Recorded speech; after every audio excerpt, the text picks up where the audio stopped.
Last class we were talking about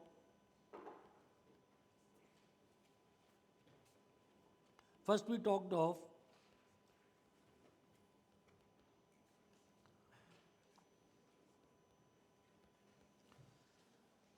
contraction of a tensor. And what we said was, suppose I have a tensorCijkl. So this is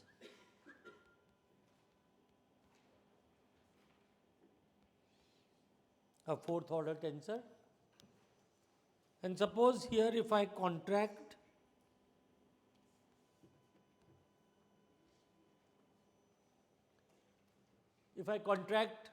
J and K, I could contract any indices depending on what the context is. But if I contract J and K,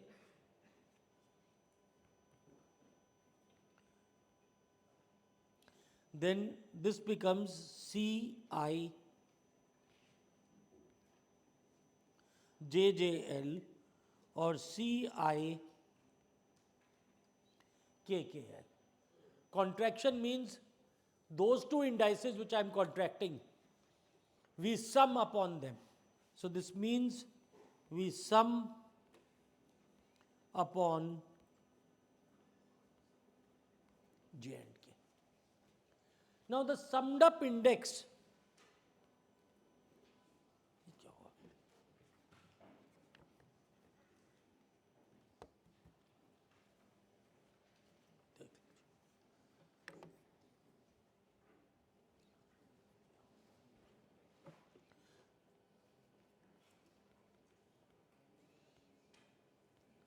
loses its identity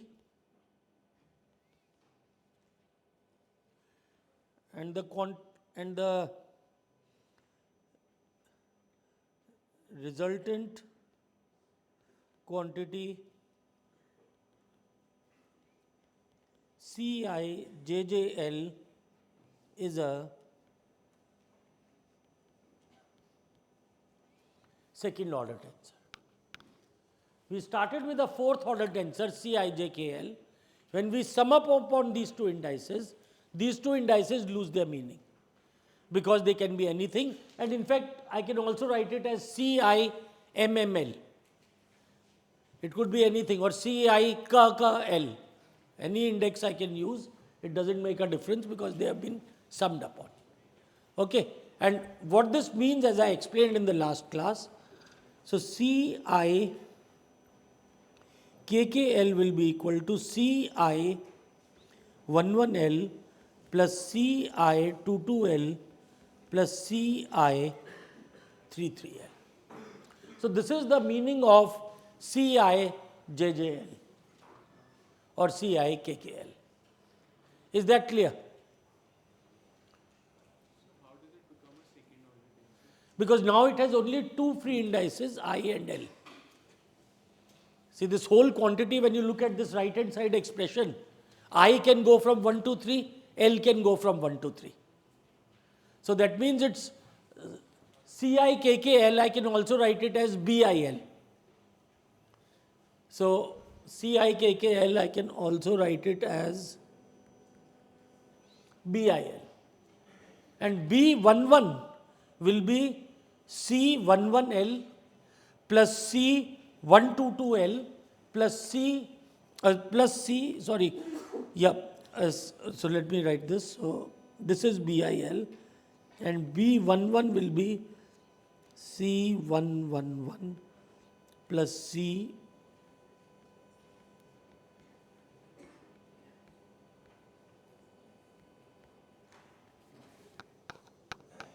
So I and L will take values 1, and another example, maybe I should go to an off diagonal one. B12 will be C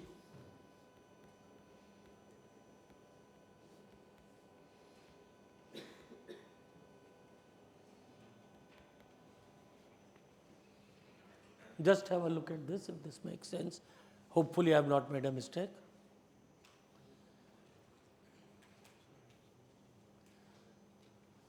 Okay? Does everyone follow this?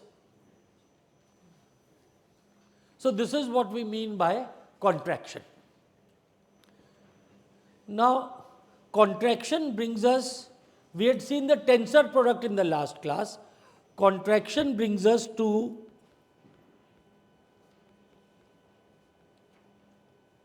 what we call as the inner product.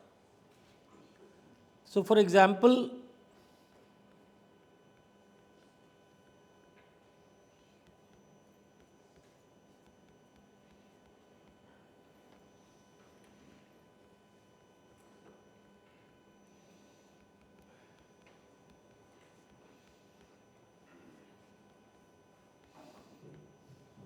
I am just taking some random this thing. I take a third order tensor A and I take a tensor product of this with B, which is a second order tensor. So A tensor product B, so in fact I should, if I am taking a tensor product, I should put a circle to make sure that this is a tensor product. That becomes a fifth order tensor C A B C D E. So it will be a fifth order tensor. Now what I mean by inner product is, so this is equal to A I J K B L M. This is the fifth, I don't know why this thing is coming. So this is the fifth order tensor C. Okay. Now inner product implies take last index of the first tensor and contract with first index of the second tensor. So that means we have Aijk BLM. How will I contract this using this rule? It will become Aijk BKM or Aijl BLM. So this inner product will be equal to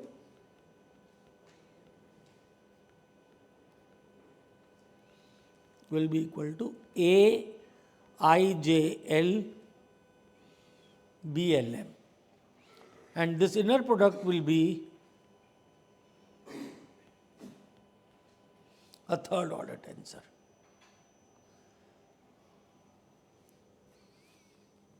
Okay.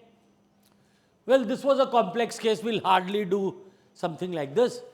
But where have you heard the term inner product? Have you heard this term anywhere before?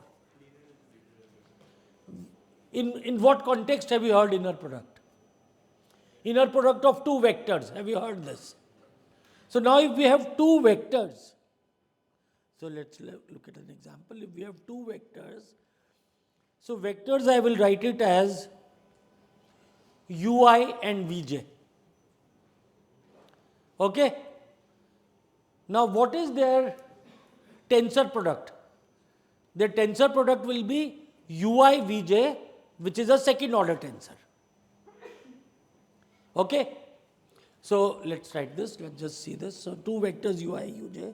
The tensor product is equal to u cross v, which is equal to ui vj.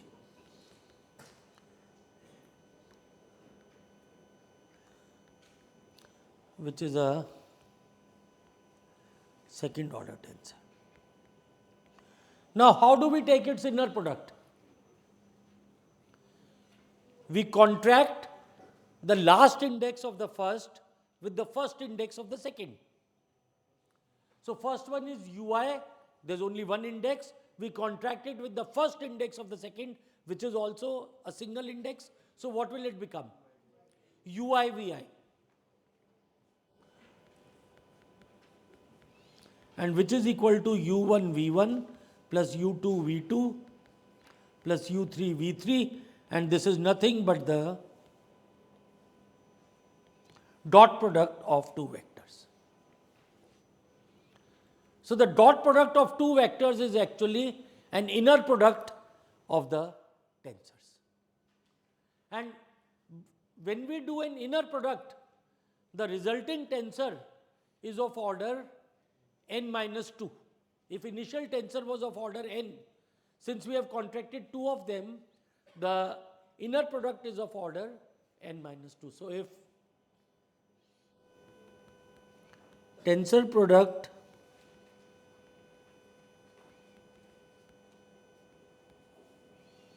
is of order n, then inner product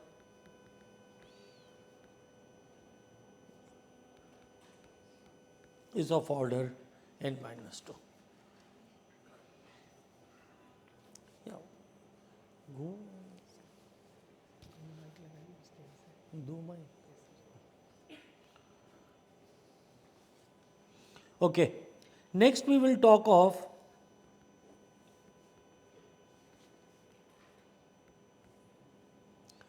gradient of a tensor. So, suppose we have a tensor Bij,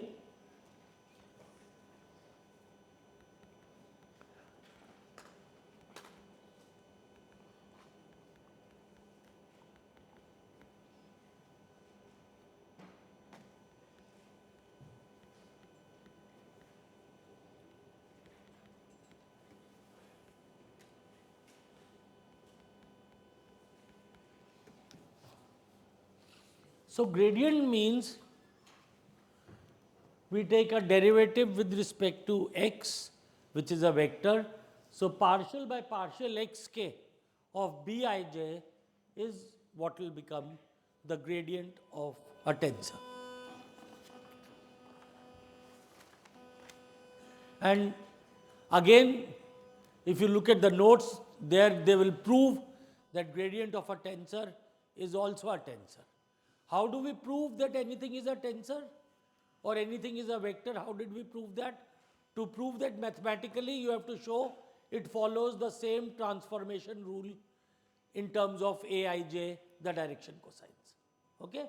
But I will not go to prove that, but I will just say gradient of a tensor is also a tensor, and gradient of a tensor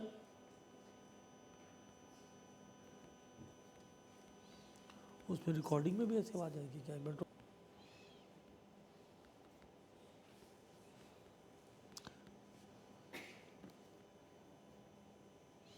what is the order of the gradient? If initial tensor was of order n, what will be the order of the gradient of this tensor?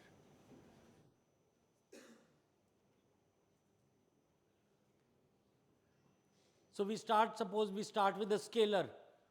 What is gradient of a scalar? Is it a scalar?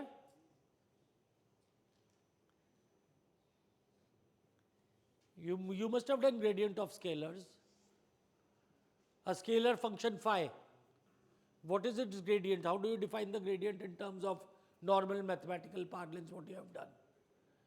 Partial phi by partial xi plus partial phi by partial yj plus partial phi by partial z k.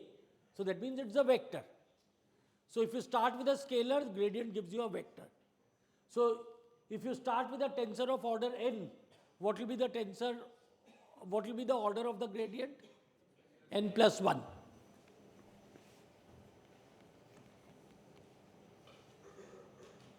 Okay. And then related to the gradient,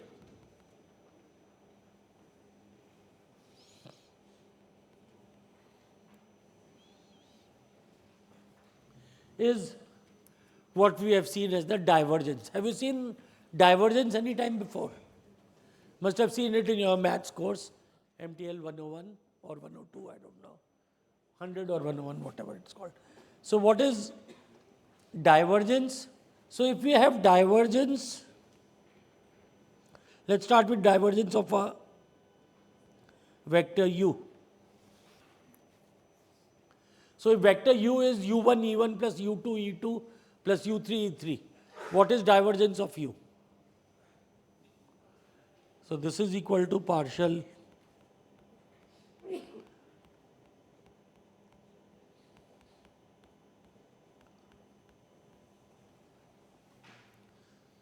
You may have seen 1, 2 and 3. Instead of that, you may have seen x, y, z. Okay? So this is what a divergence is, and divergence of a vector is a scalar. So now if we generalize this,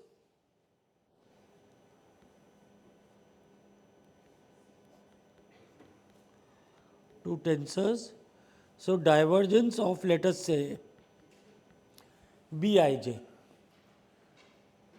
or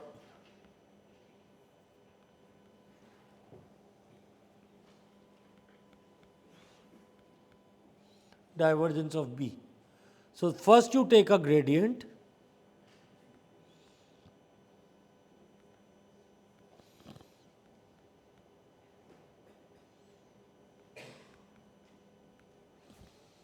and then contract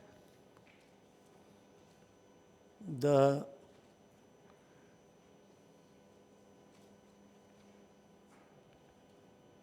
gradient. So how will I contract the gradient?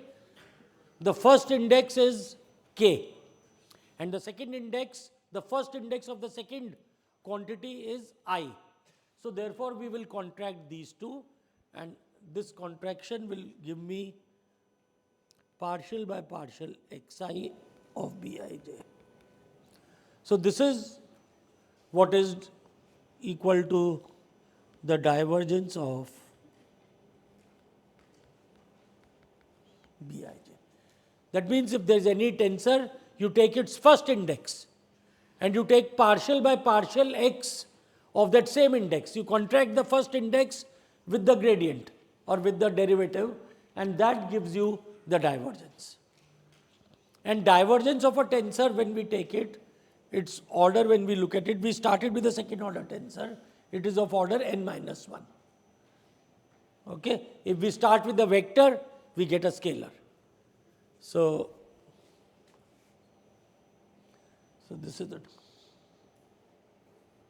Now, why do we do the divergence? Because related to the divergence is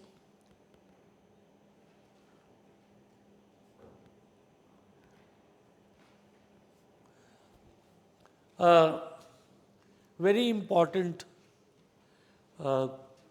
theorem called the divergence theorem. Have you seen the divergence theorem? Whose name is it? What is it called? Divergence theorem of whom? Pythagoras? किसके नाम पे है?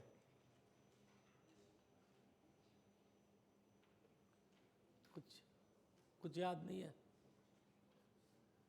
Yeah, somebody said something? Laplace? हाँ बोलो भाई बोलो. Gauss.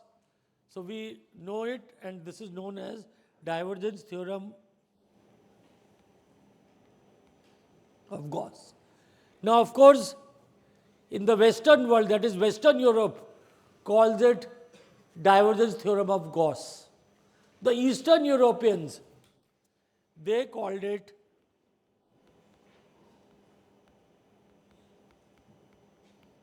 as theorem of Ostrogatsky.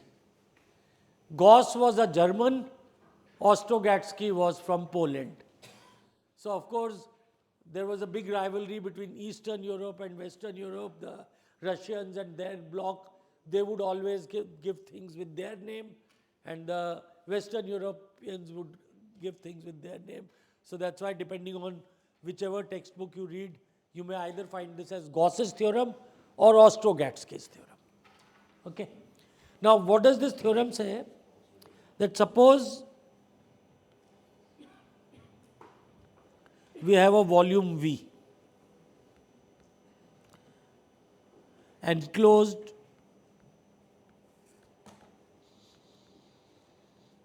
by a surface S. So this is a volume V. So volume, when I say, let me pick up some quantity, let's say this pen which I say, volume means the surface outside and whatever is inside. So when I talk of a volume, I am also going inside this whole blob which I have.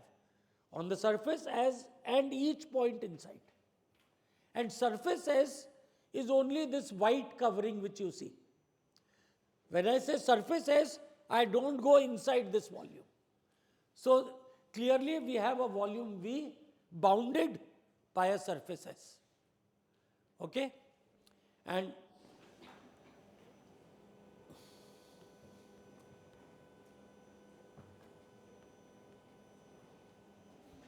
when I talk of a volume integral, I put a hatched V just to make it different from velocity or whatever. A volume integral dV. What does this mean? We take inside this volume, we take a small volume, a very infinitesimal volume dV. Okay? And whatever quantity is there in the bracket, we then sum it over all such dVs that the entire volume is covered. So that means I have shown it for one small volume. I then move it to the adjacent volume, move it to the adjacent volume, and keep on doing this till I have the entire volume. And I add up all these quantities in curly brackets. And that is what gives me the volume integral. Is the meaning clear of the volume integral? Summation of all these quantities such that the entire volume is covered by all the dVs. Okay? So this volume integral is summation of all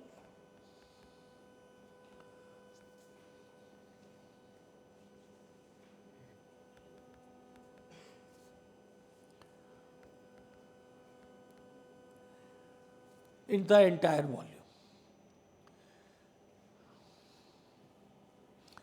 And similarly, when I say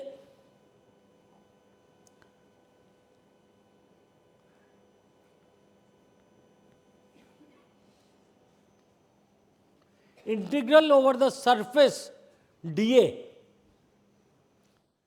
then what I do is I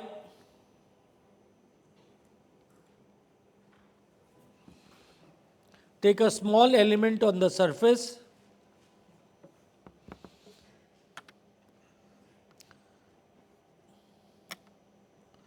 and I call it dA, and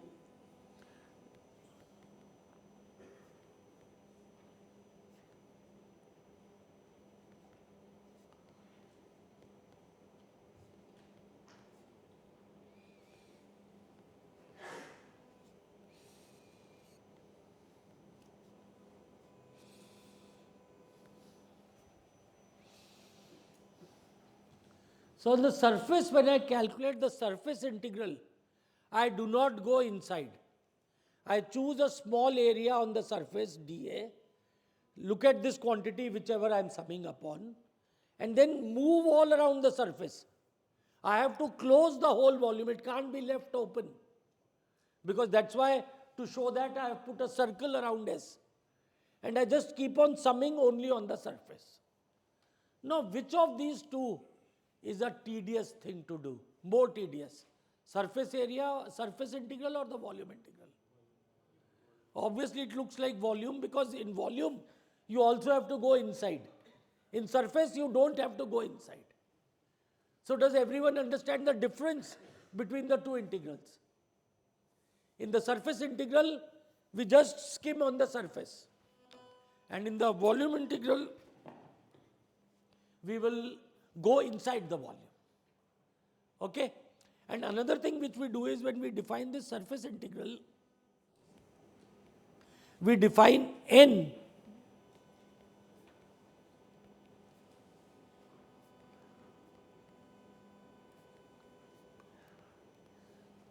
the area dA perpendicular to that is what we define, a unit vector we define as n.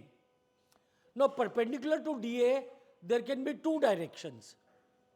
A direction pointing inwards to the volume and a direction pointing outwards. And n we always take as the outward normal to the dA. Is that clear? So n at each point, if the volume is curved, if the surface is curved, then the direction of n will change at each point. Suppose if it is a cuboidal volume, then the direction of n will be the same for one surface, but when you go to the perpendicular surface, the direction of dA will change. And if we are considering this volume, n is always outward. For an adjacent volume, minus n will be n, if it's the same area. Do you see that? So this is how, now given this, what the divergence theorem tells us,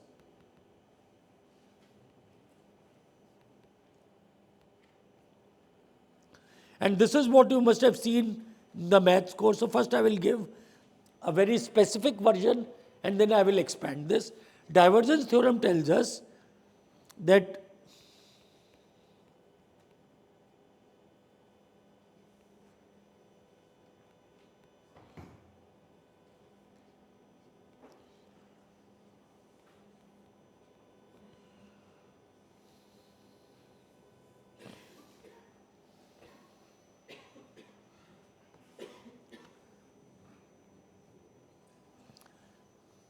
divergence of V, we take a vector V, its divergence, and if you calculate the volume integral of that, is equal to the vector V dotted with n dA.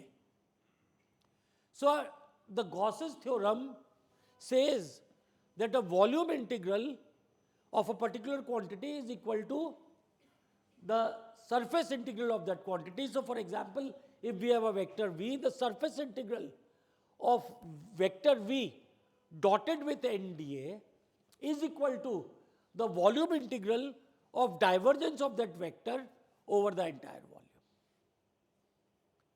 Okay?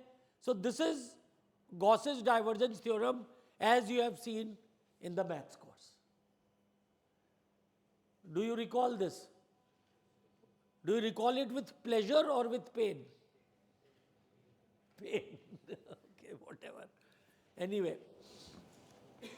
So here now V is any vector. Now of course there are some mathematical conditions that this vector function should be continuous and the surface should be smooth or piecewise smooth and things like that. So I'm not going into all those conditions, we'll assume they are all satisfied. But now, if we generalize this to tensors,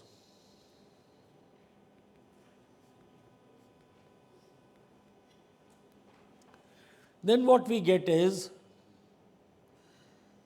that the surface integral of any quantity n dA is equal to the volume integral of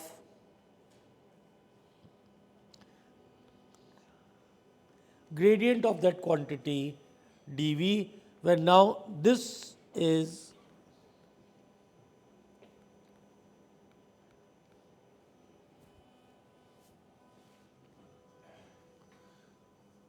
so what we have done is there are two generalizations we have done. First is we have got rid of the gradient, we have got rid of the dot product. Instead of divergence, what we are saying is gradient of any quantity dV is equal to that quantity with maybe a tensor product n dA. Okay? So, and of course, divergence theorem follows because you can always contract that quantity and make it as a divergence. A gradient, if that works, if you contract the gradient, you get divergence. So therefore, you can take del dot here and you will get that quantity, whatever we have got, dotted with n. So with a gradient, you can always make a divergence. So this is the general form of Gauss's theorem, that integral of gradient of any quantity dV is equal to that quantity tensor product with n dA. Okay? So, we will have a look at some of these, but basically this theorem we will use to prove things. I am not going to ask you too many direct questions on this. Maybe I will just give you one or two problems for practice so that you know how to use the theorem. But our main purpose in this course of doing this theorem is that we will use this to derive the equations which we have. And basically what we are doing, basically what this does is a surface integral is converted into a volume integral. Using divergence theorem, so we will use Gauss's theorem to convert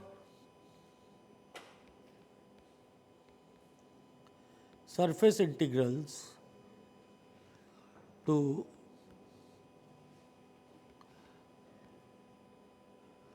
volume integrals. Okay? Now, surface integrals मेरा ए अच्छा नहीं बना है.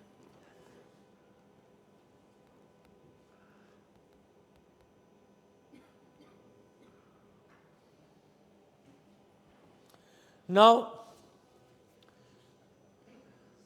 we have seen the dot product, we have seen the tensor product. Now, there is one more type of product which we use in basic maths in a lot of our algebra, etc., which we have not discussed. When we talk of vectors, etc., there is another product which is there. What is it? The cross product. So, now to represent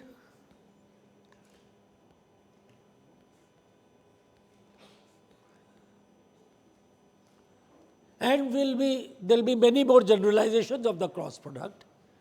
What we do is we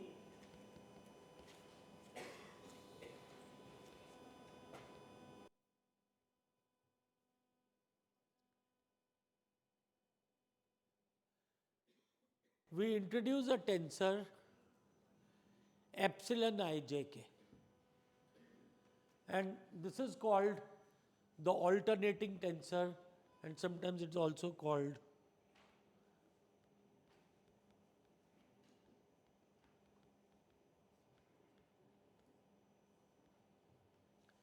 Cavi-Levita symbol.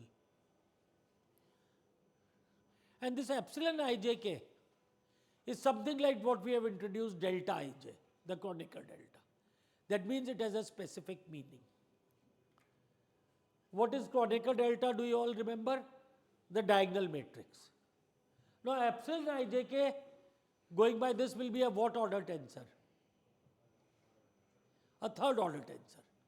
And actually, it turns out it is, will not go in the details of that. We will do it if you are doing an advanced fluids course, then I will do that.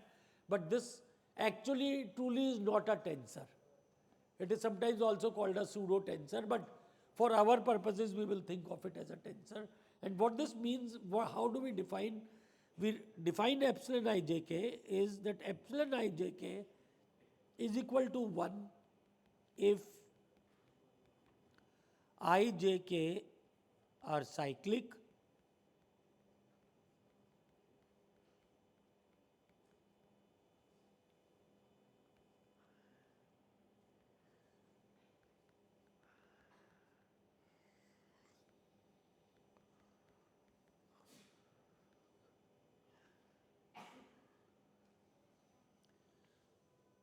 just as in delta ij, the rule was delta 1 is 1, delta 1 2 is 0, delta 1 3 is 0, delta 2 1 is 0, delta 2 2 is 1.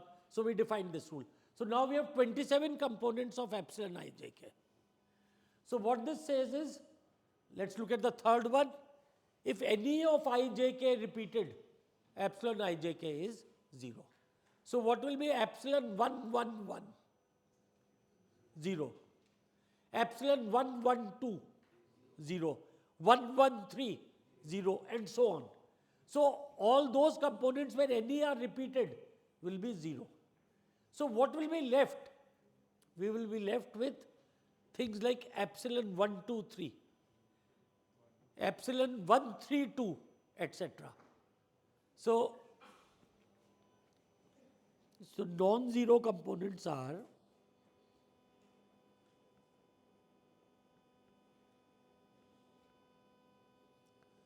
epsilon 1, 2, 3, epsilon 2, 3, 1, epsilon 3, 1, 2,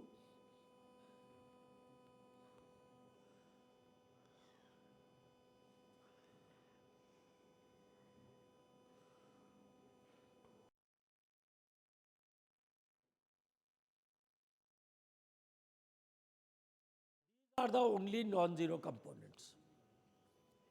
Everything else will have a repeat of either 1 or 2 or 3 or all of them.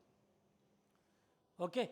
Now, cyclic means we have 1, 2, 3. If we are following this order, which is in all the top rows, 1, 2, 3, 2, 3, 1, and 3, 1, 2, then this quantity will be equal to 1. And if we follow anti-cyclic, 1, 3, 2, 3, 2, 1, and 2, 1, 3, that means we follow the other way round, then this will be equal to minus 1. Okay? So this is how epsilon ijk is defined, just as we defined delta ij.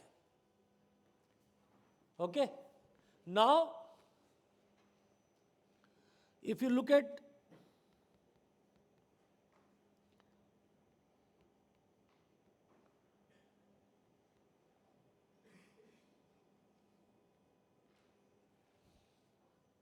now I look at epsilon ijk, uj vk. Now what is uj? A vector. What is vk? Another vector. So I'm looking at these two vectors and I'm putting epsilon ijk. Now since j and k are repeated, that means they will be consumed. So finally I will be left with only one index I. So the way I'm doing this is epsilon I'm writing, the first index is the final index. The second index is the index of the first vector.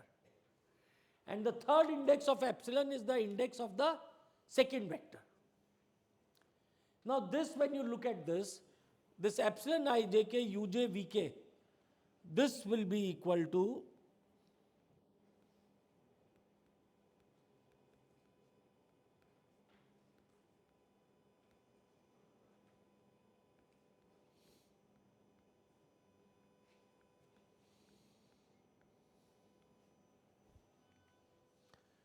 when you expand it out. Now when you expand epsilon 1, 2, 3, u2, v3, and the only non-zero will be those 6 quantities upstairs. And so you sum up all these, and what you will find is when you expand this, you will get it in this form. It will be u cross v. And epsilon ijk vj uk will be negative of this. That also you'll be able to show. Okay? So this is the cross product. For cross product, we can define epsilon ijk uj vk, and using that we can define the cross product. Do you want me? I think you can expand this. Maybe as an exercise, just go home and expand it and see what is epsilon ijk uj vk. So, well, for example, here let's just do it. wi, I put I is equal to 1. So that will be equal to epsilon 1 jk uj vk is equal to epsilon 1.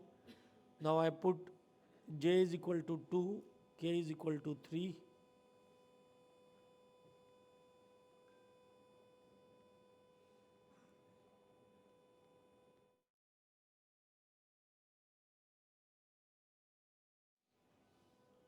if I write epsilon, the only non-zero components will be, of this will be when j and k are not equal to 1.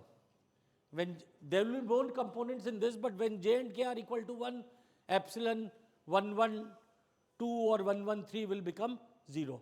So these will be the only non-zero components, and epsilon 123 is 1, epsilon 132 is -1. So we get, if you look at this, the first component is u2v3 minus u3v2. Is everybody with me? किसी को नहीं समझ में आ रहा तो पूछ लो अभी.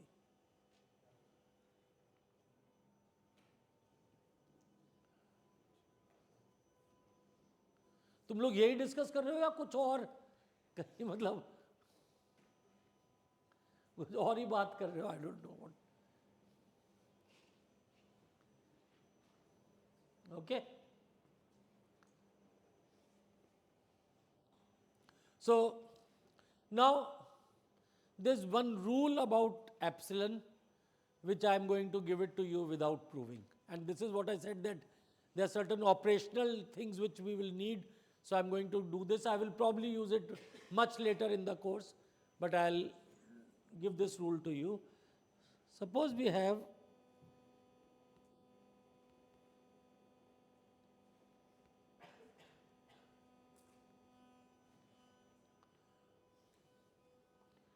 epsilon ijk, epsilon ilm. That means one index in the two epsilons. There's a product of two epsilons and one index is summed upon. Now it could be really, it could also have been LMI, but then I can change LMI to a corresponding cyclic index so that I've made the first index as common. Even the second index could be, first index and second index could be common, but you can use the cyclical rule to make it the first index. Okay? So this is equal to, and this I am just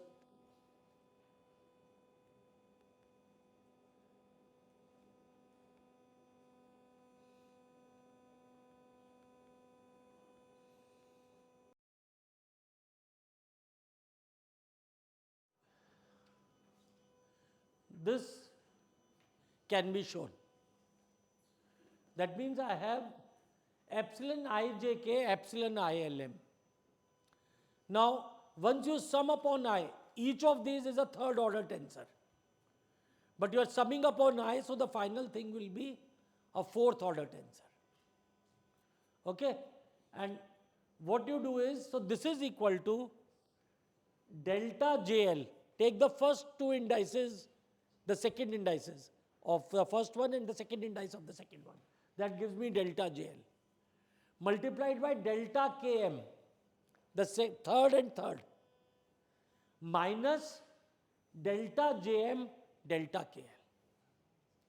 Okay? So this is what can be shown, that this is what this contraction leads to. And sometimes this will be used, for example,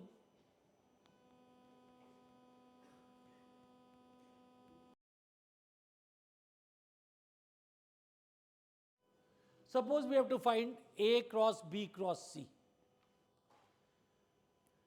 There are two cross products, that means two epsilons will come in. Now you know what is A cross B cross C, but let's just, I'll do this for you. So let's start with B cross C will be equal to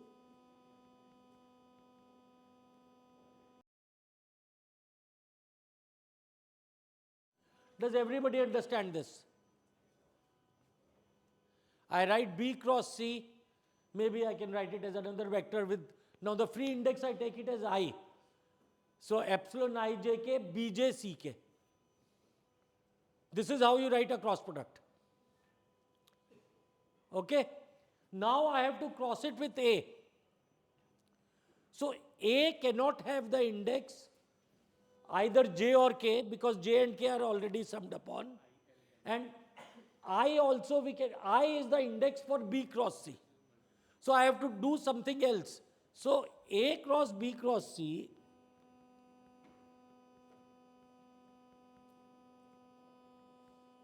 I will write it as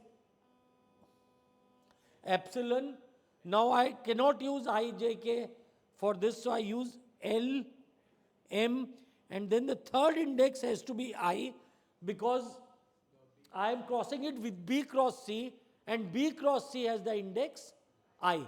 So therefore the third index has to be I. Now what will be the index on A?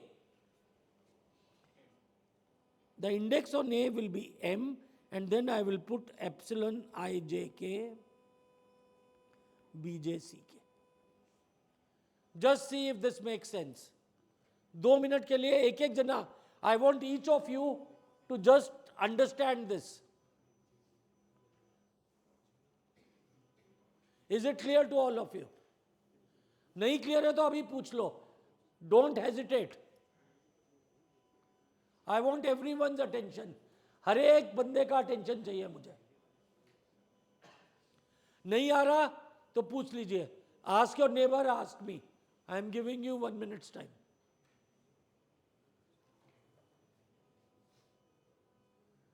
ठीक है? नहीं सब, या please ask. See now, it is A cross B cross C. So A is some vector. So I have to give it some index. So I cannot give it I, j, k. I is the index for B cross C. I cannot give j and k.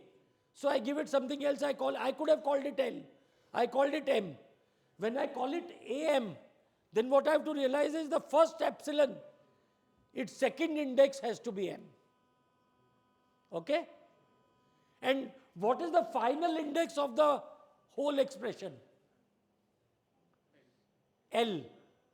A cross B cross C is a vector, and its final index has to be, is, as given here, is L.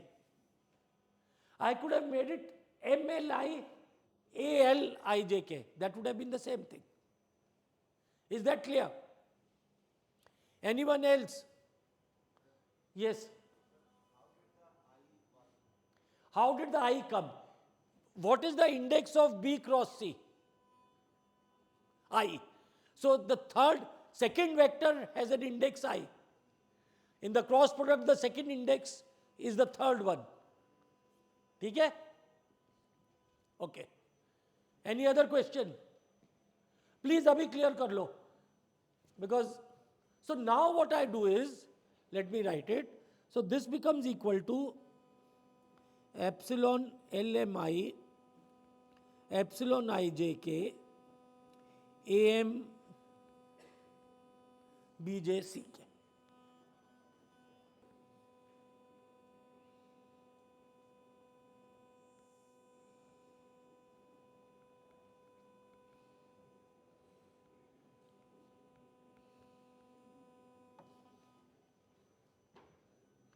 So step 2 is basically I put the two epsilons together. Now in the next step, because I remember the formula with one index common, so I have taken epsilon LMI. I move in a cyclical way, bring I as the first one. So epsilon LMI will be equal to epsilon ILM. And now I see epsilon ILM, epsilon IJK. Now, before I do that, does anyone remember what is A cross B cross C? मैं तो भूल गया हूँ. How do we write it? It is what? एक minute बोलो, जिसको याद है ठीक बोलना, गलत मत बोलना. या बोलो. A dot C into B minus A dot B. ये जेई में क्या था? या जेई में आता है या इतना इजी नहीं आता? आता है. चलो. So now let's do this. So we had this epsilon ILM. So now I'll use my formula. This becomes delta LJ delta MK minus delta LK delta MJ AM BJ CK. This step I have used the formula which I wrote. So does the order matter if we would have written epsilon IJK before and then? No, it would not have.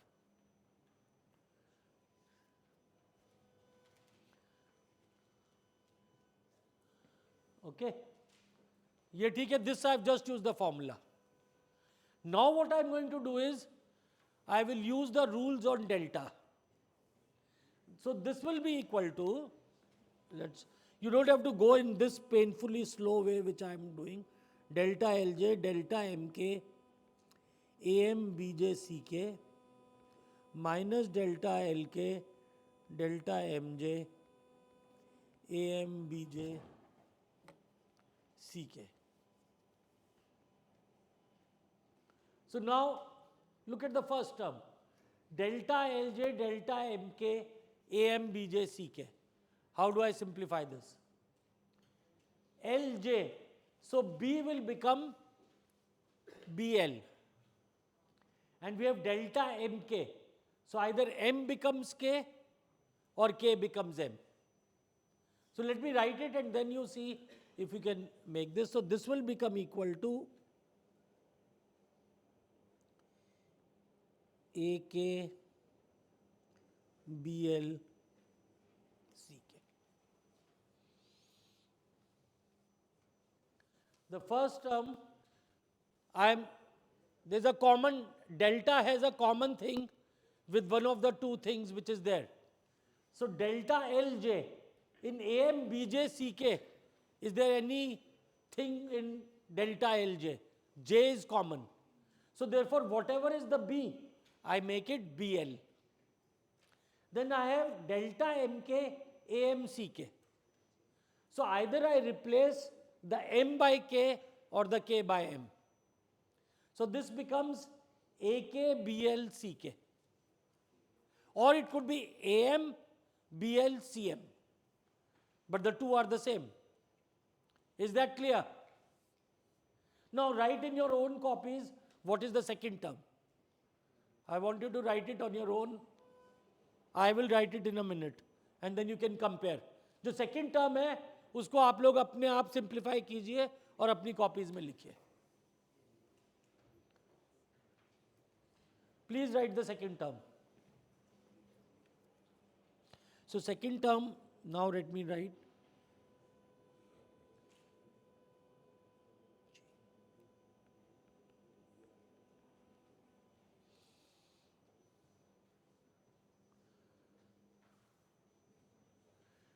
So you would have got it as AJ BJ CL, or some of you may have got it as AM BM CL. सबका ये आया था कि नहीं? नहीं आया तो आपने कुछ गलती की है. Just see what mistake you have made. Okay? Now express this expression in vector form. What is AKCK? Vector A dotted with vector C. And BL, L is the free index, so that means it becomes vector B. And AJ, BJ is what?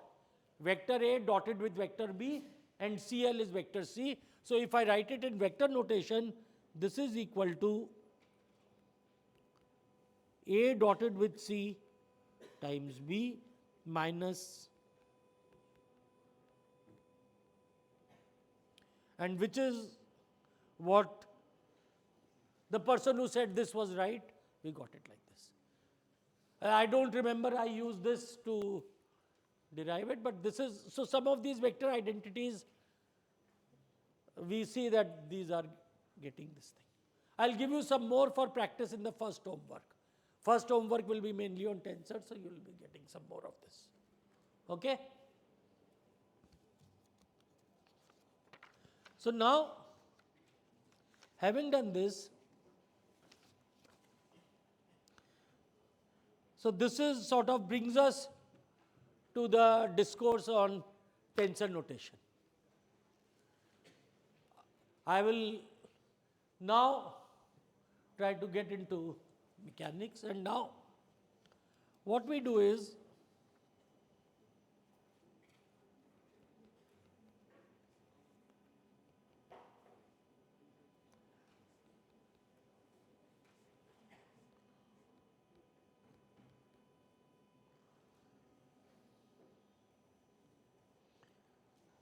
we have some system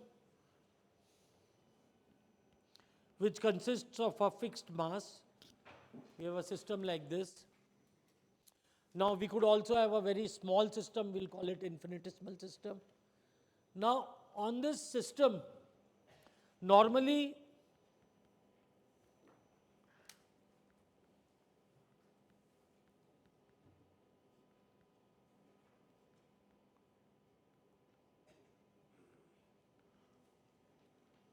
in all of our science, what we study, we isolate the system from the surroundings. And then the effect of surroundings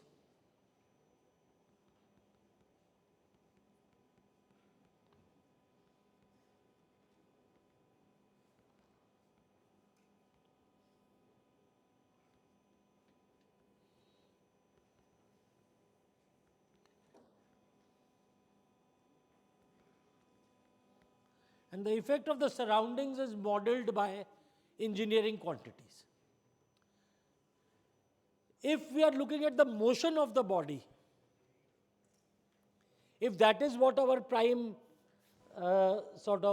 focus is, that we want to see what is happening to the movement of the system, then what sort of an interaction do we look from the surroundings? The forces and the moments which the surroundings will apply on the system. That is how we model that if there is a surrounding, if we remove the surrounding, what sort of a force or a moment is the surrounding putting on the system. That is what we have seen in mechanics. That is what we do. So, then we try to see the type of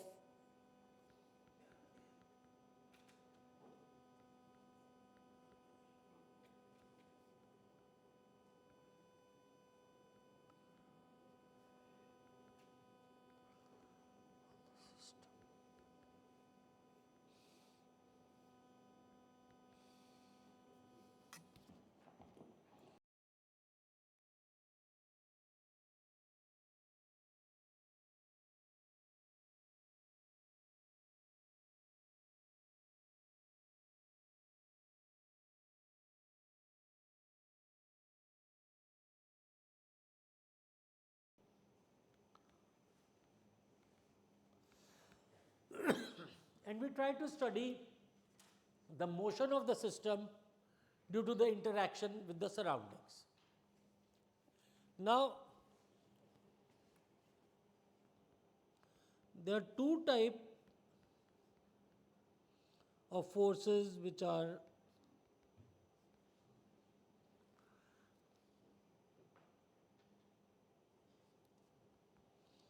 exerted on the system.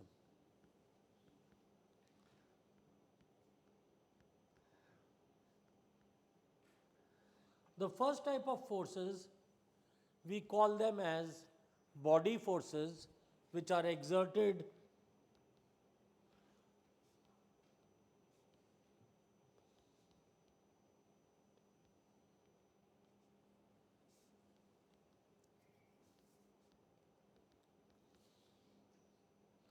and they can be exerted from a distance. That if we have a system, let's say consider a sphere here, there are forces. So, forces which act per unit volume or per unit mass on this. And what example do we have of body forces? So, it is exerted by some other body, by an external body, but it is exerted from a distance. The body need not be in touch with this body. Gravity is one obvious example. So, an example of this is gravity. There could be electromagnetic forces which could be exerted from a distance.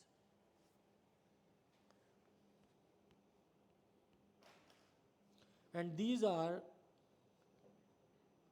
exerted per, I've already written that. And the second type of force which we have is a surface force, which is exerted due to contact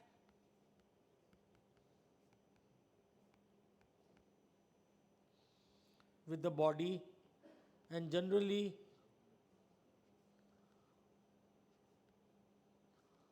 expressed as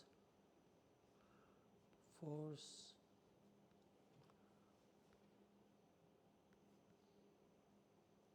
per unit area. These are forces on the surface which come because of the contact with the other body or with whatever surroundings are there, and these forces are expressed as force per unit area.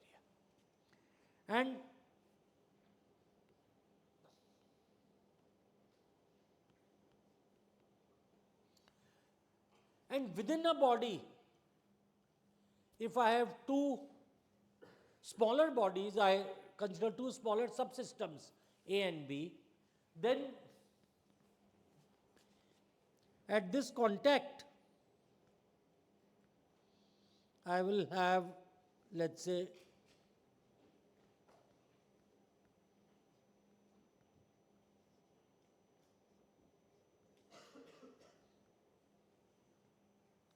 a force small t B sub A being exerted on A by B, and T A sub B will be exerted on B by A.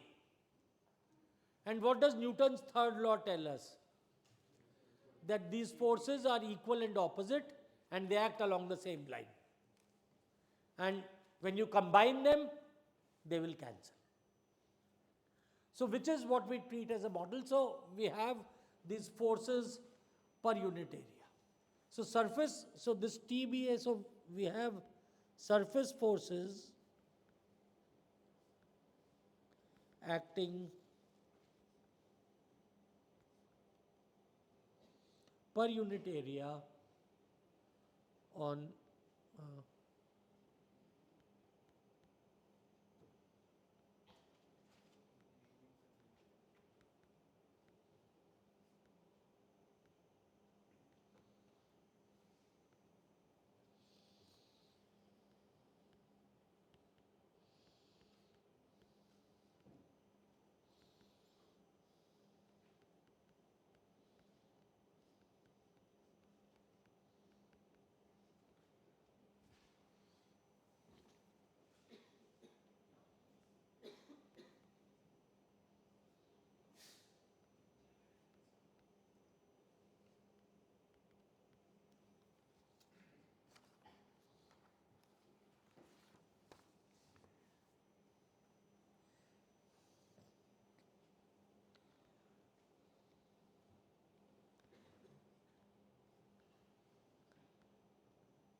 and in continuum mechanics, this force per unit area which acts on a contact or which acts on a surface, we give it a special name. It is called the traction vector or the stress vector. Okay, so the surface force which acts, we call it as a stress vector or a, so let me call it T sub I is the, or I don't need to put the vector now, this is the stress vector on an area delta A, and the surface force, this will be equal to T sub I multiplied by delta A. The force could be in any direction, that's why I have put it as an index I. So it's a vector depending on delta A. Now, what we realize is this delta A vector is given by its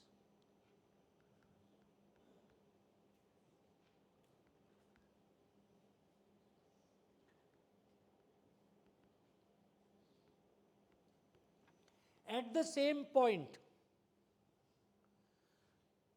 I can have many orientations depending on the direction of the normal. When I have a point, I can choose a delta A, but I can choose another delta A passing through the same point with a different orientation. And what will define the different orientations? The normal. So therefore, what we are calling this as a traction vector, what in the next class we will see is that we will define the traction vector at a point in terms of what we call as the stress tensor. In the next class, I am going to show that if we have at a point 9 components of stress, then we can define a vector in any direction at that point which will give us the surface force. So, in the next class, I am going to introduce the stress tensor which will help us define the traction vector at that point. So, that is where I am today. We will see this stress tensor in the next class.